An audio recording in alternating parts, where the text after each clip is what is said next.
안녕하세요. 이번에는 기아 자동차의 크레딧 리스크, 그러니까 요즘 기아차 되게 안 좋죠. 뭐 우리나라 산업에서 되게 중요한 부분인데 그 자동차 산업이 세계적으로 5위 정도 저희가 하고 있는 거, 4, 5위 정도 하고 있는 걸로 알고 있고, 그런데 지금 마치 조선업처럼 지금 자동차 산업이 굉장히 큰 위기를 맞이하고 있잖아요. 그래서 그거를 한번 분석을 최근에 한번 해봤어요. 그래서 이건 굉장히 따끈따끈한 자료고요. 2028년도 11월에 했던 자료고, 그거를 한번 말씀드려 볼게요. 리스크 분석이 몇 가지가 있는데 그 중에서 신용평가만 지금 한 겁니다. 일단은 참고하시고요. 또 개인적인 작업이어서 제 소속 기관이랑 뭐 어디 발표용으로 만들었는지 이런 것들은 다 제거하도록 하고 내용만 말씀드려 볼게요. 뭐 구성은 뭐 이거 같고요. 그래서 뭐 기아차가 무엇인지 뭐 모르시는 분들을 위해서 준비한 건데 모르는 사람 우리나라 사람은 없겠죠. 그다음에 왜 기아차를 했는지, 그다음에 시장에서는 기아차를 어떻게 보고 있고 지금 기아차가 어떤 식으로 비즈니스를 하고 있고 뭐 이런 것들에 대해서, 그다음에 제일 중요한 부분이 이 리스크 매니지 어세스먼트, 리스크 분석, 크레딧 리스크 분석에 대해서 말씀을 드려볼게요. 몇 가지 리스크 분석하는 그 학문적 툴들이 있는데 그것들을 바탕으로 지금 해서 한번 말씀드려. 뭐 기아차가 무엇이냐? 뭐 다 알고 계시죠? 현대 기아차 그룹에 있는 거고 우리나라에서 뭐 이런 뭐 일단 뭐 여기 전 세계 뭐 차이나, US, 뭐 슬로바키아, 멕시코의 공장들을 가지고 있고 뭐 이 다양한 나라들의 이렇게 매출을 이렇게 하고 있고 뭐 승용 차량 뭐 이런 것들에 대해서 하고 있다. 중요한 건 아니죠. 저희들 같은 그 투자를 목적으로 이걸 봤을 때 보면 한국에서의 자동차 산업이 어느 정도를 차지하냐면 GDP 성장의 10%를 좌우합니다. 음, 적은 분야는 작다고 하면 작을 수 있지만 굉장히 무시할 만한 분야는 아니죠. 10% 정도 되면 꽤 많은 인플로이먼트를, 그러니까 고용을 많이 하고 있고, 그리고 만약에 우리나라가 조선업처럼 만약에 그 자동차 산업이 만약에 디폴트가 난다. 그러니까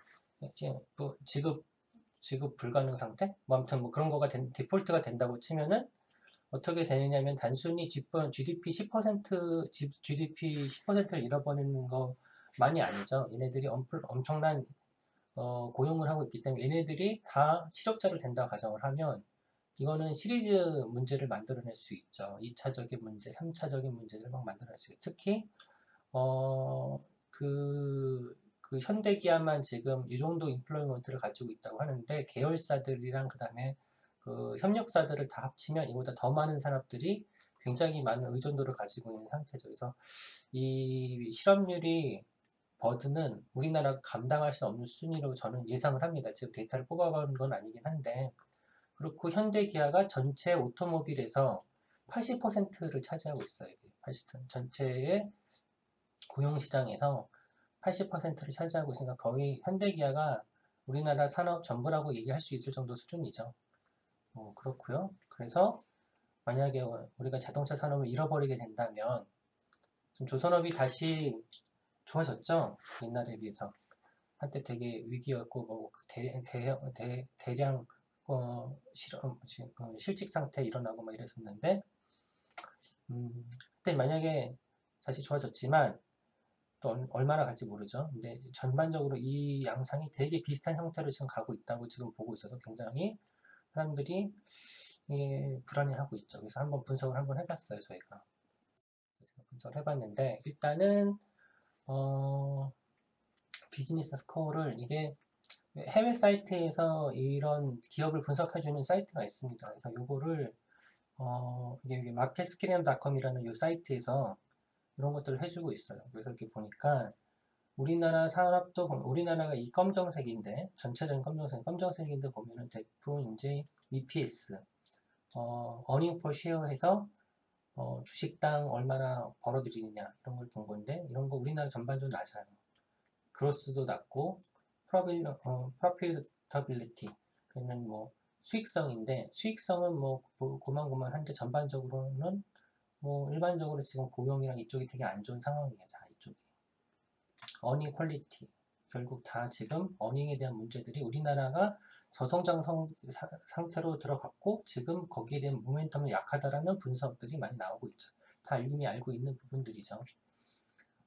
근데 요 파란색이 이제 현대모터, 그 다음에 이제 기아모터, 그 다음에 현대모비스, 얘네들이 3사가 거의 하나 그룹이니까 이렇게 보면 요 상황 여기가 되게 안 좋아요. 다.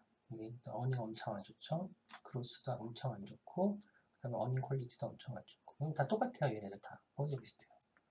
레비뉴가 수익 그냥 그 수익인데 수익이 레베뉴랑 프로피트랑 구분되는 건데 이게 순이익이고 얘네들은 그냥 매출. 매출은 얘는 비교적 좀 있는 편이에요. 근데 다른 애들 보면은 이제 엄청 안 좋죠. 얘네들 다 안 좋아요. 세 부분. 그로스 안 좋고. 제가 걱정하는 부분은 어닝은 우리나라가 뭐 해외 의존도가 높기 때문에 뭐 그럴 수도 있어요. 그리고 그 다음에 우리나라가 굉장히 어, 빠른 특정들을 갖고 있기 때문에 이 크로스가 되게 걱정스러운 부분이었어요. 제가 이 기아를 선택한 이유가 이 크로스가 되게 안 좋은 거를 알고 과연 얘가 망할 것이냐. 뭐, 단기간에 수익이 안 좋을 수는 있지만 어떨 거냐 되게 걱정스러워서 이 분석을 시작을 하게 됐습니다. 일단은 이 그룹을 보면은 그룹은 서큘러 파이낸싱 스트럭처 그러니까는 이거 뭐라고 부르죠? 그러니까는 순환 출자 구조로 얘네들이 돼 있어서 얘의 지분의 33.9%를 현대가 가지고 있고 얘의 지분의 16.9%를 기아가 가지고 있고 얘의 지분의 20.8%를 모비스가 갖고 있어요. 그러니까 얘를 하나 건드린다고 해가지고선 얘네들이 도와주기 때문에 얘네들을 하나의 회사만 작살나는 경우는 거의 없어요. 그러니까 얘네들이 한꺼번에 다 움직여야지만 얘네 회사들 한꺼번에 공격을 하지 않으면은 뭐 예를 들어 기아를 죽이고 싶은데 기아만 공격한다고 되는 게 아닌 상황인 거죠. 그래서 결국 싱글 바디고 얘네들이 통체적으로 어떻게 움직이는지가 되게 중요한 부분이에요. 그래서 앞에서 세 개의 그룹의 그 비즈니스 상황들을 지금 보는 거였고요.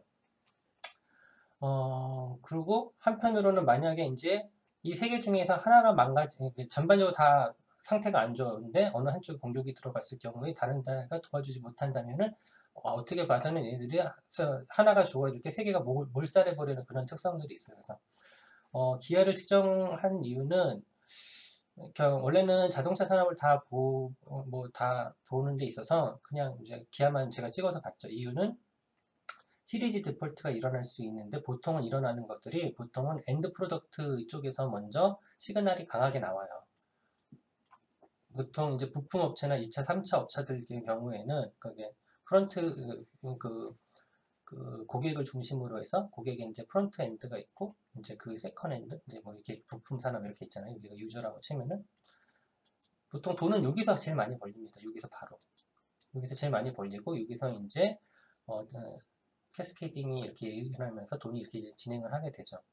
근데 시그널이 얘는 조금 늦어요. 일반적으로 시그널이. 그리고 여기서 시그널이 강하게 나오고. 근데 타격은 이게 좀 더 크게 받죠. 왜냐면은 다 뭉쳐서 얘네들이 보니까. 그래서 파이널 랜드 프로덕트 컴퍼니를부터 시작한다. 그 다음에 그 대형 회사인 같은 경우에 약간 모멘텀들이 있고 자본력이 튼튼하기 때문에 웬만한 실현들이 잘 이렇게 큰 타격을 주진 않아요. 그냥 작은 회사들 같은 경우에는 뭐 작은 쓰나미에도 이제 얘네들은 그냥 바로 무너져 버리는 수가 있죠. 그래서 비교적 이제 매출 규모라든지 이런 걸 보면은 이제 프론트엔드는 이 두 가지 회사잖아요. 얘는 부품 회사고, 그리고 그 다음에 매출 규모 보면 여긴 작고, 그러니까 얘를 선택을 한 거예요. 그래서 기아를 한번 보자. 기아를 보겠습니다. 뭐 이미들 아시고 계시겠지만 적어도 이 동영상을 보시는 분들은 기아가 관심 있으니까 볼 거잖아요. 주가가 지금 엄청 안 좋죠. 지금 엄청 안 좋아요. 언제 모르겠는데 하여튼 이건 11월쯤에 아마 데이터를 가지고 왔을 것 같아요. 데이터가 엄청 거의 주가가 거의 바닥을 이제 거의 세츄레이션처럼 온 것 같지만 항상 세츄레이션 같은 다음에 또 떨어지기도 하고 뭐 이러죠. 전 안 좋아요. 거의 바닥이 거의 역사 뭐 초창기 때 빼고 2000년대 들어서 이렇게 낮은 가격이 거의 없었던 것 같아요. 그리고 최근에 10월 말일 날 S&P가 BBB 플러스를 줬죠. 신용등급에다가 회사채 신용등급을 BBB 플러스를 줬어요. 이거는 뭐 거의 신문에는 여태까지 없었던 거의 모욕적인 수준이다라고 얘기를 하는데 찾아보니까는 받은 적이 있긴 하더라고요. 그 전에. 예, 그래서 뭔가 이제 일어나고 있다. 얘네들한테 무슨 진짜 심상치 않은 일이 있는데 제대로 한번 봐야겠다라고 해서 제가 뜯어본 거예요. 그래서 이제 공개된 데이터예요. 어카운트 리포트, 이제 재무제표 뭐 이런 것들 있죠. 그런 것들이 공개 회사이기 때문에 다 나오는데 뭐 매출 자체는 뭐 그렇게 나쁘지 않아요. 매출 자체는. 그 다음에 세일즈 볼륨을 보면은 뭐 다 비슷한데 중국이 굉장히 많이 먹었어요. 중국이 많이 깎였더라고요. 필름적으로. 그래서 익스터널 외부적인 비즈니스의 그러니까 판매는 그렇게 나빠 보이지 않는데 주식은 엄청 떨어지고 있고 신용평가도 안 좋고 뭐 아무튼 더 보자라고 해서 아무튼 더 보자 그러고 보니까 넷 프로핏 그러니까 순이익을 봤더니 3분의 1이 났더라고요. 2017년에. 그래가지고선 이렇게 난리가 난 거였어요. 16년 대비 점점점 떨어지고 있었는데 순이익이 급격히 떨어지고 있고 18년도를 지금 트랜잭션을 보니까는 더 떨어질 거라고 지금 보고 있어요. 그리고 이제 뎁트 레이쇼에서 순자산 대 부채가 어떤가 이렇게 비교를 해보니까 이게 점점점 증가하고 있어요. 그러니까 빚이 점점점 많아지고 있다는 얘기죠. 이게 뭐 당연히 18년에 좀 떨어질 거라고 생각하는데 뭐 그렇게 큰 폭은 아니에요. 근데 얘네들이 지금 보면 80% 정도 수준이면 굉장히 양호한 거거든요. 양호한 거 이상으로 굉장히 튼튼한 거거든요. 그런데 약간씩 올라가고 있어요. 뭔가 좀 이상하지 않나? 이렇게 지금 보고 있는 거죠. 보통 이제 망하기 전에 갭이 굉장히 증가하면서 그 빚을 이 부채를 감당할 수 없는 수준에 되면 이제 얘네들이 디폴트 돼버리거든요. 망해버리는 거죠. 뭐 이렇게 되고 있어요. 다음에 다음 세대 패러다임 지금 전기차가 이제 자동차 산업이 패러다임을 겪고 있는데 그게 다음에 이제 전기차 시대가 올 거라고 지금 다들 보고 있잖아요. 그래서 그 시대에 블룸버그에서 낸 통계를 보니까 요즘 우리나라가 그렇게 2%밖에 못 먹는다고 지금 보고 있어요. 2040년까지 가도.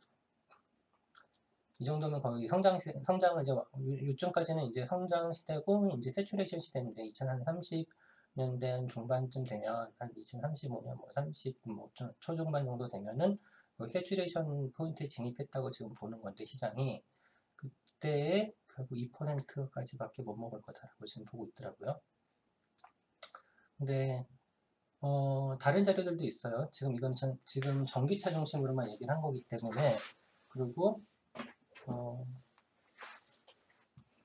그래서 이 데이터는 약간 좀 제가 볼 때는 수정이 좀 필요한 것 같지만 하여튼 이 데이터를 썼어요. 왜냐면 지금 하고 싶었던 얘기는 뭐냐면 경영 환경이 되게 안 좋다. 그런 상태에서 지금 너무 못한다. 뭐 이런 거가 목적이었기 때문에 저는 요거보다는 좀 더 되게 좋아질 거라고 생각을 해요. 중국이 굉장히 괄목할 만한 성장을 오긴 하겠지만은 그렇게 우리나라가 작아질 거라고 생각하지는 않거든요.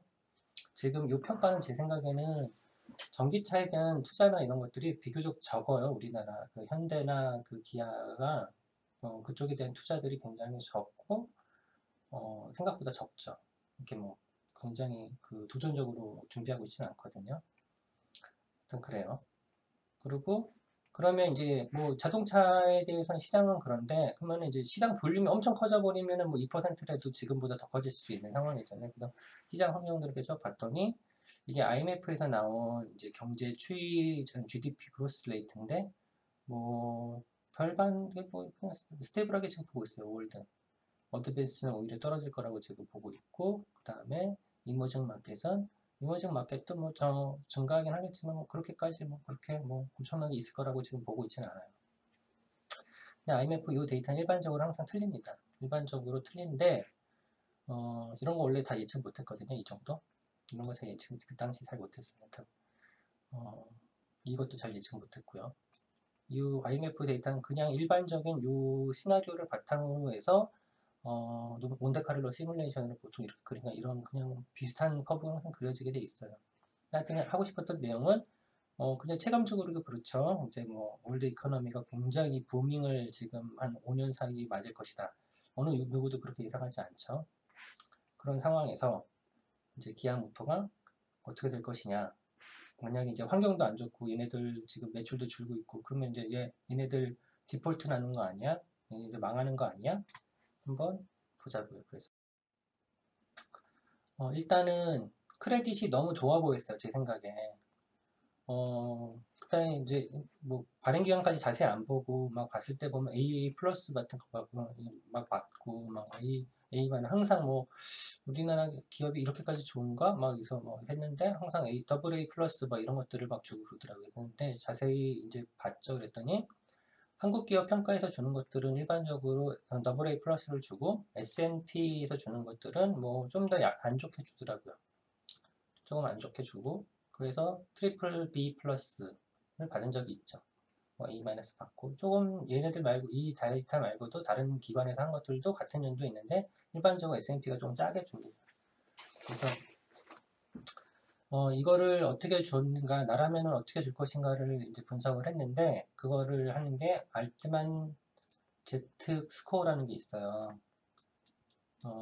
이거는 뭐 2068년인가? 아니 1968년인가에 처음으로 이런 모델을 만들었어요. 망할 회사들을 뭐 이제 분석하는 법을 알트만이라는 사람이 만든 스코어가 있어요. 그래서 이 스코어가 몇 점이면은 되게 좋은 거고 어쩌면 안 좋다라는 게 있고 그 다음에 호치키스라는 사람이 이걸 매핑하는 게 있었어요. 그래서 아무튼 간에 알트만 호치키스에 의해서 이런 표들이 있어요. 이런 것들 매핑하는 표들이 이 점수면 뭘 줘야 되고 이 점수면 뭘 줘야 된다는 게 여기 약간의 변화는 있을 수 있지만 큰 맥락에서 크게 다르지 않다고 생각해서 그냥 적용을 해봤거든요. 이게 적용한 결과입니다. 이제 필요한 데이터들을 이제 여기다가 다 가지고 왔고요. 이거는 기아 자동차에 가면은 거기 RIR인가?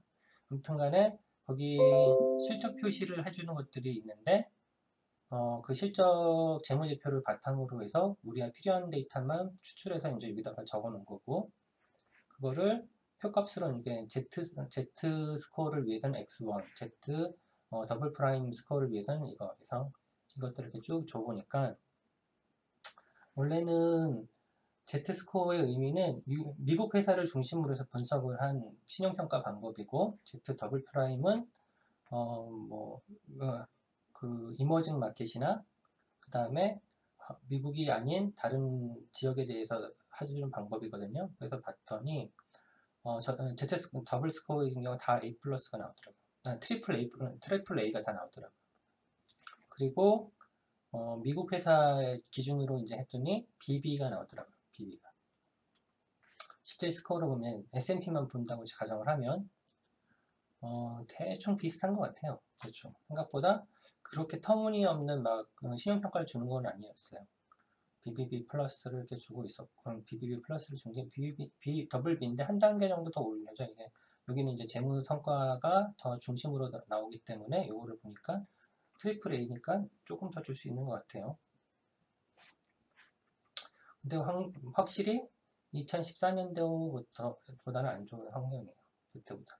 지금은 되게 안 좋은 환경이긴 해요. 제일 낮은 점수를 가지고 있어요. 제가 계산을 해본 결과는. 제일 낮은 상태입니다. 지금 되게 안 좋긴 안 좋은 것 같아요. 자, 이거를 가지고 그러면은 Reduced Form PD 모델이라는 게 있는데 얘네들이 처음에 예를 들어서 처음에 트리플 A라는 회사가 출발을 할 때 1년이 지나면은 확률적으로 그 다음 해에도 트리플 A인 경우가 90.81% 뭐 이런 식의 이렇게 뭐 예를 들어서 더블 B로 갈 확률은 0.12%밖에 없는 뭐 이런 식의 트랜지션 매트리스가 있어요. 이거는 이제 스탠다드 포어스에서 만들어진 그런 거고요. 그거 가지고 이제 다음 해 확률적으로 뭐 이거를 맞아서 우리가 지금 트리플 B 기아가 트리플 B니까 만약에 다음 해에 망할 확률은 0.18% 정도가 되는 거죠. 이제 5년을 지금 보고 5년 후가 어떻게 될 건지를 지금 한번 해봤어요. 이게 마르코프 체인이라고 해서 아시는 분들은 아실 거예요. 뭐 이걸로 가고 이 상태가 가고 이런 것들을 그냥 그 다음에 이 시퀀스하게 오지 않고 어떤 때는 얘에 대한 이 스테이트에 대한 정보들이 언제 오고 뭐 이런 경우에 쓸 수 있는 어떤 모델인데 뭐 그거를 가지고서는 쭉 계산을 한번 해봤더니 5년 후에 망할 확률은 지금 트리플 B에서부터 출발을 한 거예요. 트리플 B에서 출발을 해서 5년 후에 디폴트 상태가 될 확률은 2.1% 정도 되더라. 5년 후에 기아가 망할 확률은 2.1% 정도가 되더라. 이거는 그냥 기아 자체의 어떤 특성들을 전혀 분석한 것이 아니고 그냥 일반적으로 어떤 트리플 B가 오면은 이 정도가 망한다 라는 게 그냥 수치로 나오는 거죠. 그냥 이거는 그냥 스태틱할, 그냥 확률적 모델인 것 뿐이에요. 얘네들의 특성, 내무 구조 아니면 얘네들 어떤 자구적 노력을 하고 있는지 이런 것들 전혀 없고 그냥 역사적인 배경으로 보면 이런 정도의 확률이 있다. 2.1%라면은 투자자로서는 꽤 그래도 신경이 좀 쓰이죠. 망할 확률이 이 정도나 된다고 하니까. 다음 볼게요. 그래서 이 모델을 쓰는 것들은 정확한 첫 번째는 이 모델을 쓰는 거는 좋지 않다. 이거를 가지고서는 이게 적당한 것이냐라고 보면은 아니다. 왜냐하면 정확한 그 트랜지션 모든 매트리스를 구하는 것이 아니라 그냥 확률적으로 거기 미국에 있는 S&P에서 만든 것들을 가지고 한 거기 때문에 대충 알아보는 데만 적합하지 아주 정확한 걸 알아보기는 쉽지 않다. 그리고 우리가 타겟으로 하는 것은 그냥 이 정도의 브로드한 스태티컬 에스티메이션이 아니니까 이게 더 잘 봐야 된다. 그래서 이거는 적합하지 않다라고 말씀을 드릴 수 있죠. 아무튼 간에 확률적으로는 2.1% 정도의 망할 확률이 있어요. 5년 후에. 자, 좀 더 좋은 모델이 뭐냐면 좋은 모델이라기보다는 저희한테 더 적합한 모델이 뭐냐면 스트럭처럴 PD 모델이라는 게 있는데 probability of default예요. 그러니까는 막 이렇게 막 가다가 얘네들이 이제 뭐 되게 흥할 확률도 있고 되게 망할 확률도 있잖아요. 근데 이 망할 확률을 요만큼이 결국 이제 얘네들이 디폴트 레이트예요. 디폴트 프로버빌리티가 되는 거예요. 그러니까 망할 확률. 이 포인트를 어떻게 잡냐면 일반적으로 자기 자산 가치보다 이게 자산이거든요. 이게 자산이 자산이 어떻게 막 증가를 하고 막 지금 요동을 치면서 가다는데 이제 얘가 망할 포지션 아래로 내려와 버리면 얘 망하는 거죠. 그래서 이 디폴트 포인트라는 게 뭐냐면은 결국은 빚이에요. 빚은 자산보다 빚이 많으면 그냥 저기 파산 신청해 보는 게 낫죠. 그 자산을 붙들고서는 계속 이제 그 빚 갚는다고 노력하는 것보다 그거예요. 그래서 디폴트 포인트는 얘네들이 쇼텀 뎁 그러니까는 단기 부채랑 장기 부채로 이제 빚이 구성되는데 단기 부채 더하기 장기 부채 반을 한 것이 디폴트 포인트로 정의를 합니다.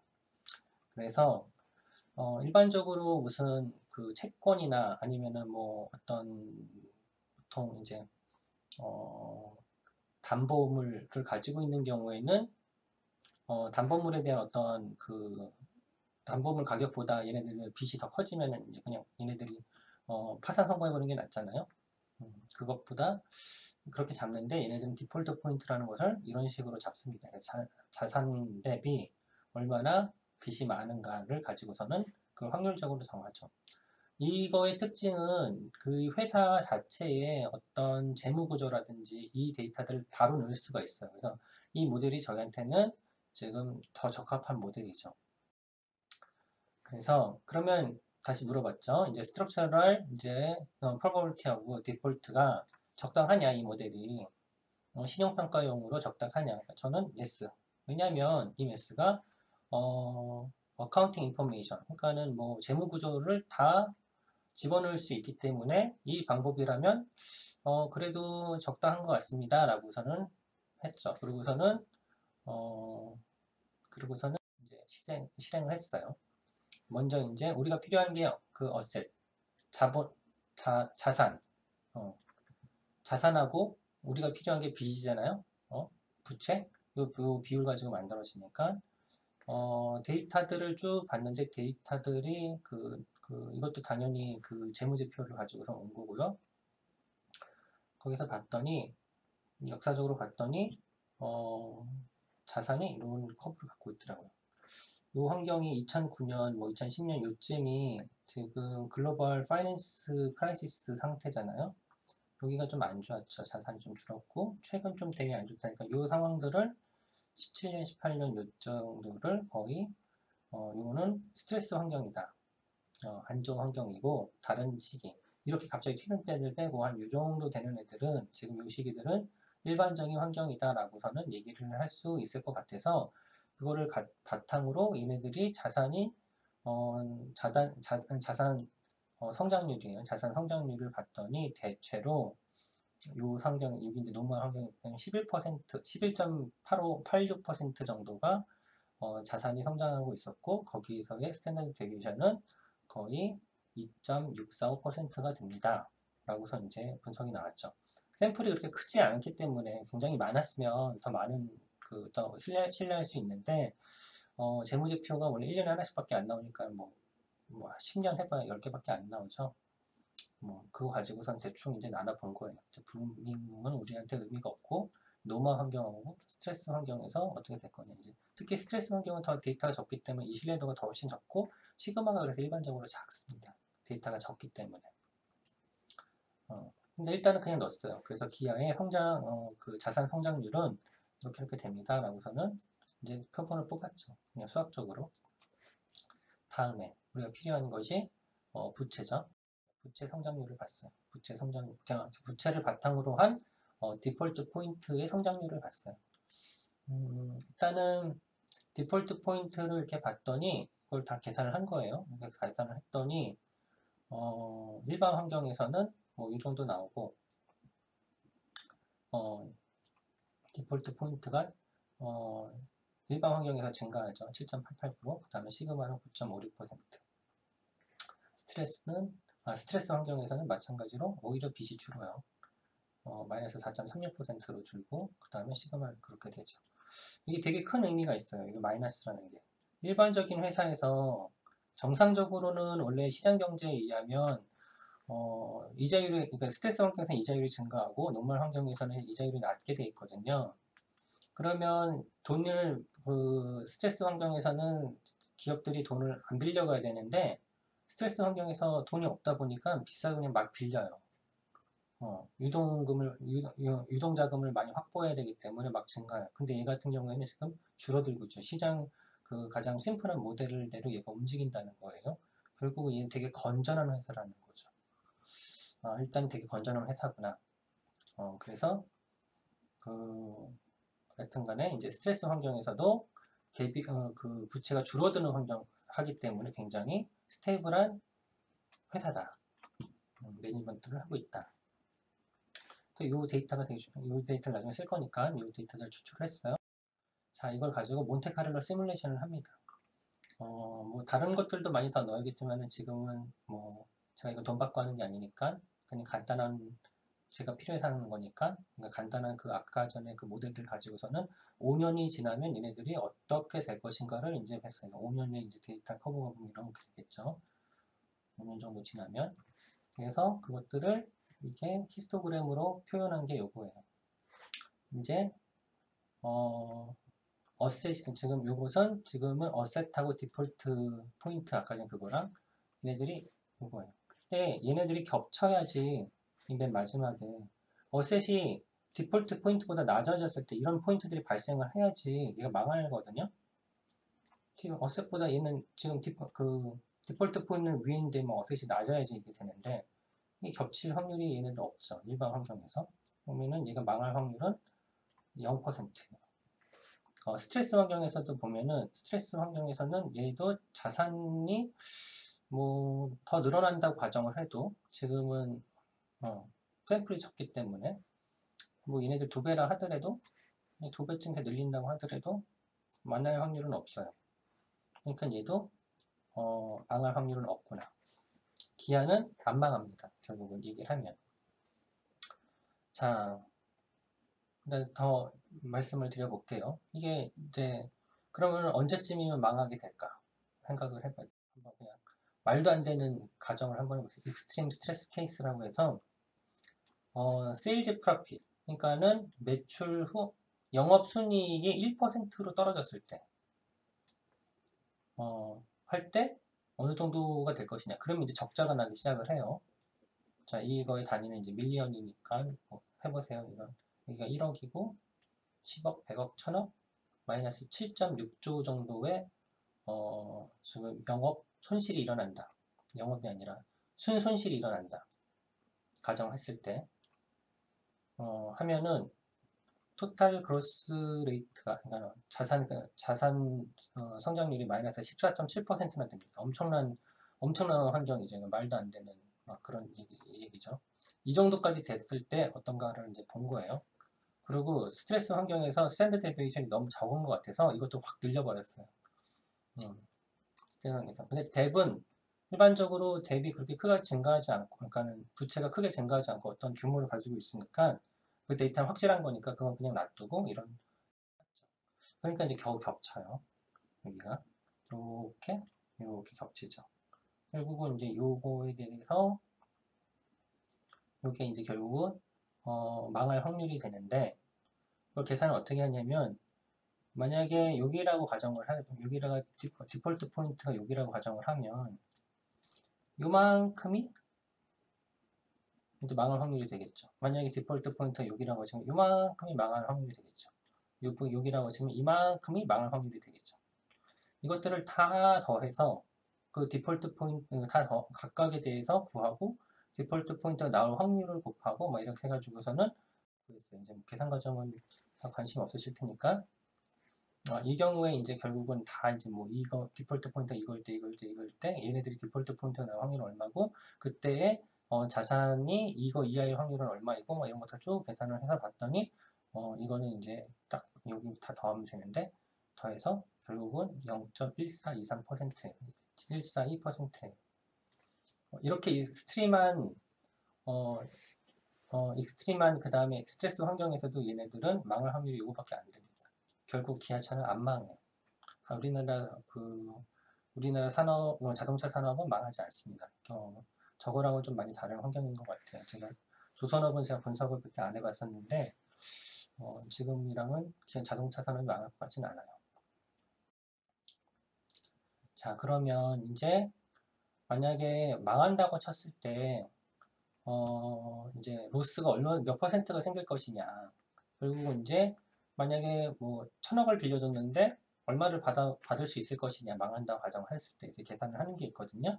그게 이제 LGD 모델이에요. 이게 LGD 모델은 특히 남아있는 자산 가격을 가지고서는 한 거기 때문에 시장에 대한 반응이 되게 중요합니다. 그래서 만약에 나는 지금 뭐 예를 들어서 그 담보물이 100억짜리였는데 실제적으로 시장에서 봤더니 얘가 뭐 IMF 같이 되게 안 좋은 환경에서 뭐 50%로 닦였다. 그러면 10억짜리는 뭐 100억짜리였는데 뭐 50억으로 떨어지는 듯한 듯이 뭐 이렇게 되면 얼마나 로스가 커지는지 이런 걸 가지고서는 신용평가를 하는 방법이 있어요.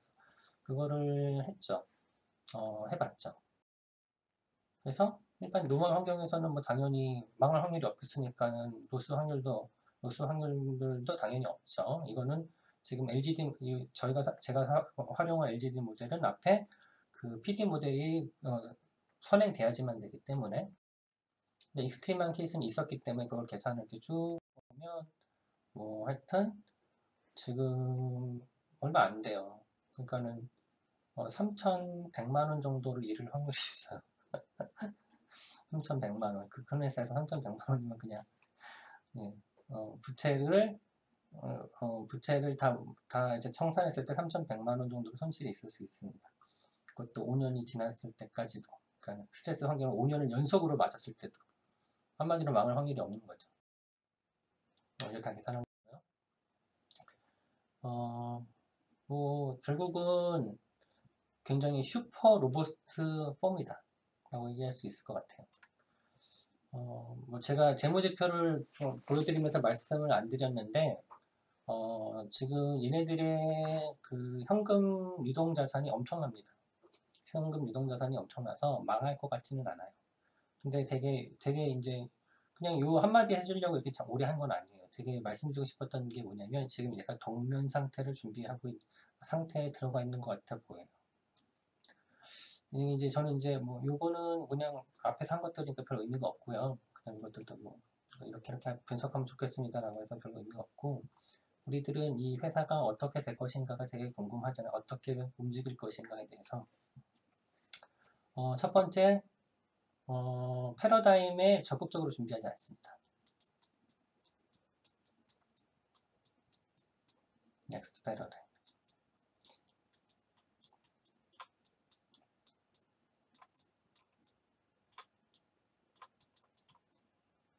맞나요? 스펠링 혹시 틀렸을지도 모르니까.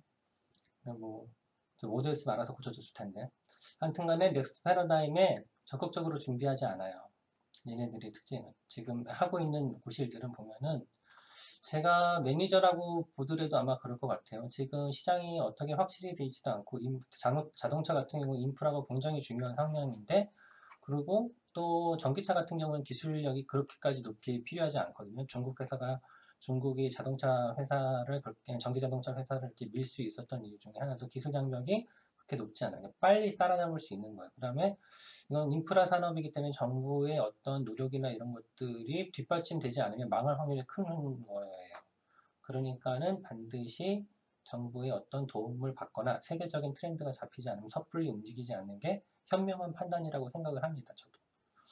그 짓을 지금 하고 있어요. 그래서 적극적으로 움직이지 않고 되게 소극적으로 대응하고 있는 상황이에요. 그래서 동면할 때 어떻게 하죠?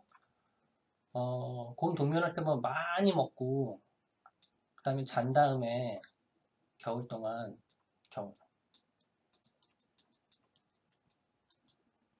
이제 막 자다가 지지지 이렇게 자다가 이제 봄 되면 이제 움직이기 시작을 하잖아요. 홀쭉해져가지고 봄 되면 지금 이 상태예요. 지금 보니까 제가 볼 때. 현금성 자산 엄청 많고요. 그 다음에 부채 점점점 줄이고 있고요. 그러고 있어요. 그러면은 이때 어떻게 할까요? 가장 많이 나가는 거 고정비를 줄여야지 더 줄일 수 있죠. 해고를 할 겁니다. 구조조정을 할 거예요. 좋은 말로 구조조정이죠. 이 부채들을 누가 껴안아야 되느냐? 결국은 정부가 해고를 할 수밖에 없어요. 고정 비용을 줄여야 되기 때문에. 그러고 나서 정부 보고서 이제 안으라고 하겠죠. 정부한테. 좀 명태 받을 것 같고요. 그 다음에 이 상태에서 북미와 이제 경기도 뭐 그만 하겠죠. 뭐 안 좋은 상태로 그만 하겠죠.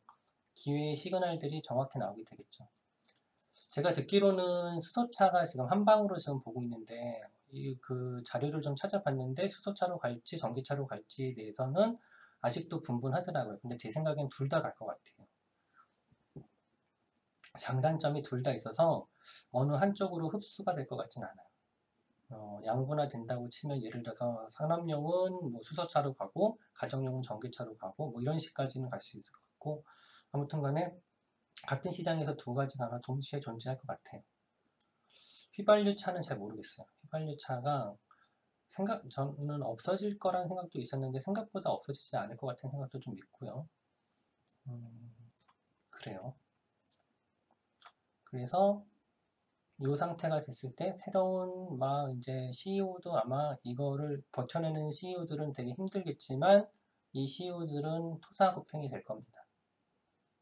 그리고 좀 빠릿빠릿하고 좀 도전적인 CEO로 아마 갈아치울 것 같아요. 이쯤에서 겨울이 끝나기 바로 직전에. 그래서 막 준비해서 우리나라 잘하는 2등 전략 되게 잘하잖아요. 그때 시장을 꽉 차고 들어갈 것 같아요.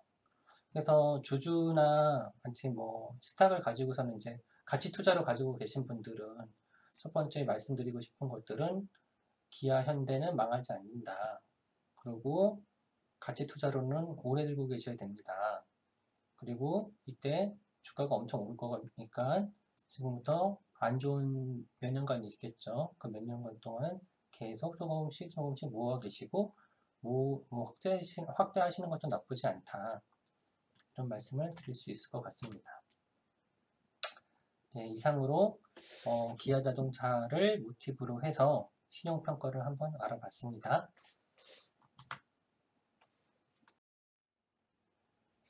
원래 준비한 자료는 그 앞에까지가 끝인데요.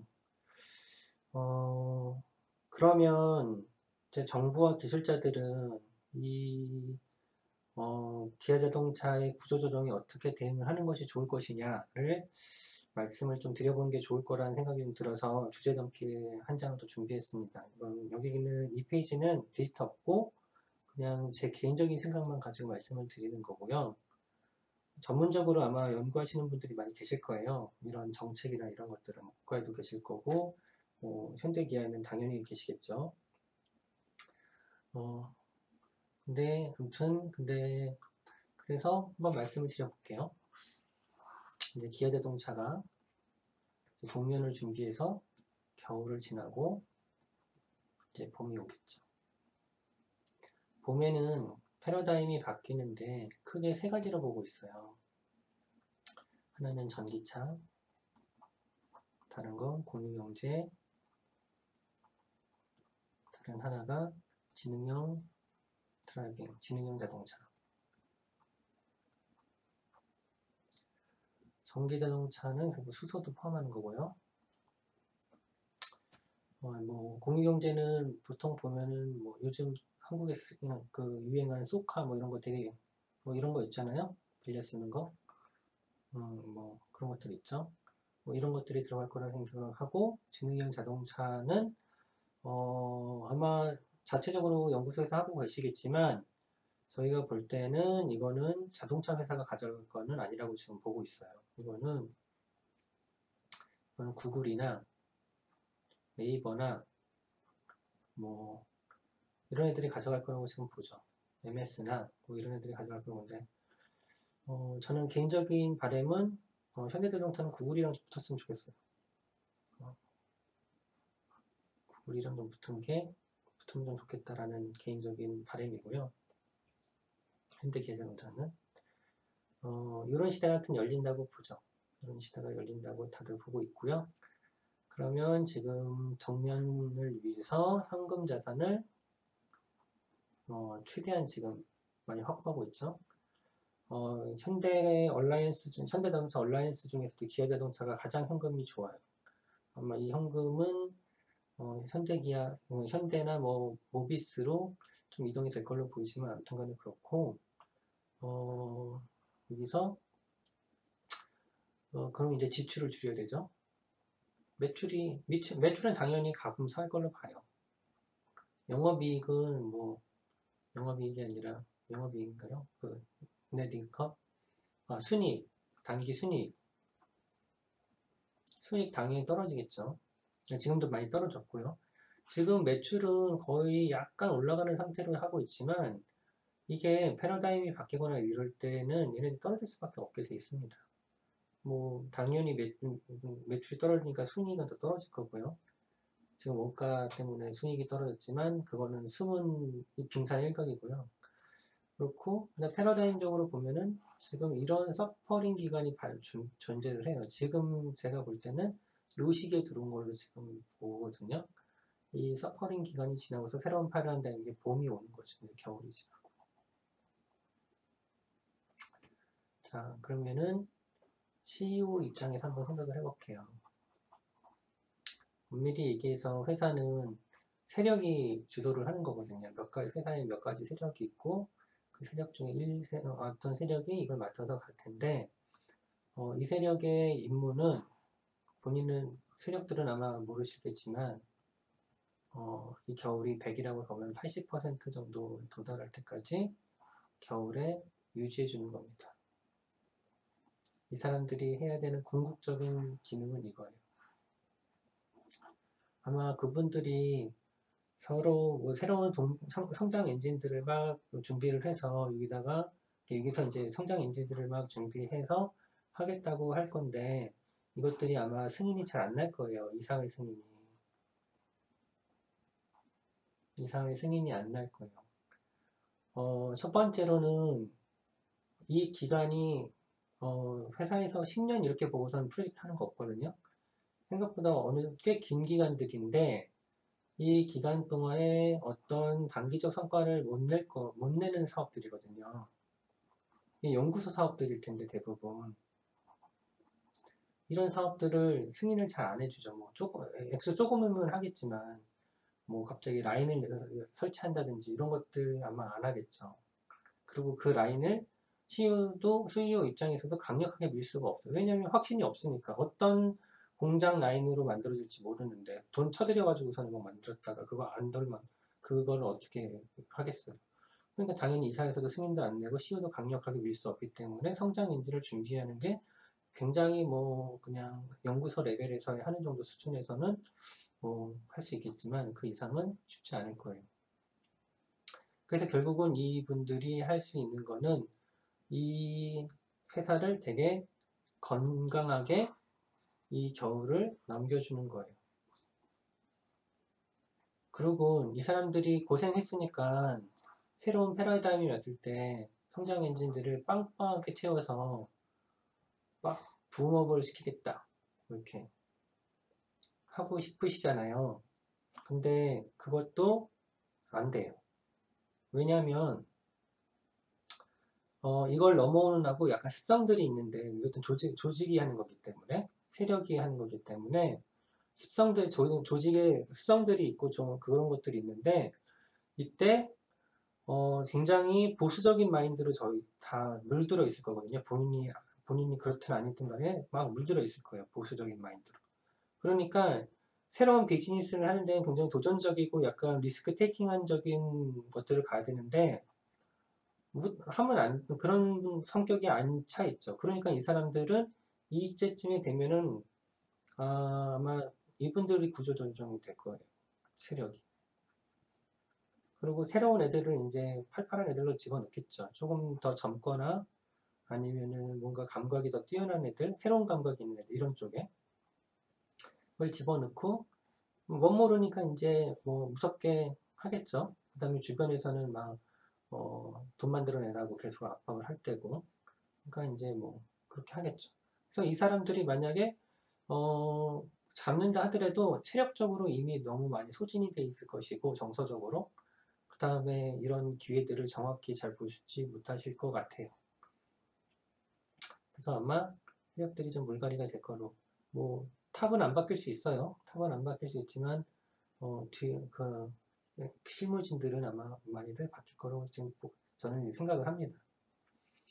자, 그러면은 여기서 이제 지출 감소를 위해서 그 구조조정을 하겠죠.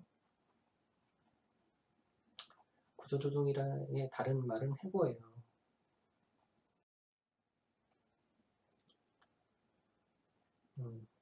본의 아니게 다음 페이지로 그냥 넘어왔네요. 이제 해고가 이제 됐다고 치면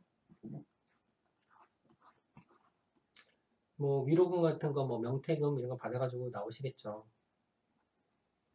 그러면 이제 이분들한테 뭔가 회사를 이분들이 보통 자기네들이 이거 가지고선 먹고 살 수 없으니까는 회사를 보통 만드실 거예요. 회사가 되게 리스키하고 뭐 그러겠죠. 아니면 덜어는 회사를 만드시는 거나 아니면은 그냥 아무튼 뭐 나온다고 가정을 해요. 그냥 이제 경쟁력 뭐 그러면 이제 정부에서는 이제 지원을 들어가겠죠. 그래서 이제 현장직 노동자들인 경우가 있고 기술직 노동자들이 있을 거예요. 둘 다 중요한 거는 뭐냐면 이분들이 국가적으로 자산이라는 거예요. 이런 분들을 이 정도 능력을 가지고 계신 분들을 만약 호주에서든지 캐나다 같은 데서 찾는다고 치면 불가능해요, 불가능해. 한국이니까 이 정도 노동자들이 넘쳐나는 거지 이 정도 경력을 가지고 이 정도 능력을 가지신 분들을 뭐 다른 데서 뭐 특히 캐나다 같은 데서 찾는다는 건 아마 이민 가신 분들은 아마 아실 거예요. 거의 불가능해요. 근데 이분들이 이게 이제 겨울이 있잖아요. 겨울이 끝났을 때 되면 이 사람들이 그러면은 경쟁력이 있어서 이 시장 좋을 때 와서 다시 일을 할 수 있느냐? 이 시기에 다 망가져가지고 아무것도 일을 할 수가 없습니다. 국가가 해야 되는 건 뭐냐면 몇 푼 지원해주고 뭐 이런 게 아니라 이 사람들이 경쟁력을 계속 유지해 갈 수 있도록 이거를 서포팅 해 주셔야 돼요. 국가에서는. 만약에 기업 보고서는 너희들 현금도 이렇게 많은데 얘네들 해고하지 말고 잘 가지고 있다가 너희들 이제 왔을 때 너희들 이런 사람들 잘 써가지고서 하면 되잖아 라고 해서 약간 힘들겠지만 너희들 가지고 있어 라고 이제 국가에서 압력을 넣을 수 있거든요. 워낙 이제 그 노동 집약적인 산업이기 때문에 국가가 이러면 안 됩니다. 왜냐면 기업이 슬림다운 패러다임을 바뀔 때 중요한 것 중에 하나가 다음 패러다임에서 추진력을 올리려면 굉장히 슬림다운을 해야 돼요. 조그맣게 만들어야지 얘네들이 효율성이 굉장히 높거든요. 안 그러면 이 버든 챙기는 하고 버든 관리하다 보면은 이 사람들이 정확한 추진력을 받지 못해서 그 패러다임에 안착을 못 실패하는 경우들도 꽤 많이 있어요. 그래서 큰 기업일수록 이런 다음 패러다임 오면 이제 자이언트 웨이브라고 그러는데 이런 것들이 한번 왔을 때 큰 기업이 그냥 무너지는 이유들 중에 하나가 이런 것들이거든요. 오히려 이 기아자동차나 현대자동차는 굉장히 슬림다운할 필요가 있어요. 이런 시기를 준비한다고 가정을 하면. 그러면 이 사람들은 정부는 이런 역할들을 해줘야 되는데 어떻게 해줘야 되느냐? 얘네들이 회사를 분명히 만들 건데 이 회사들이 잘 갈 수 있도록 정책을 펴주시는 게 되게 중요해요.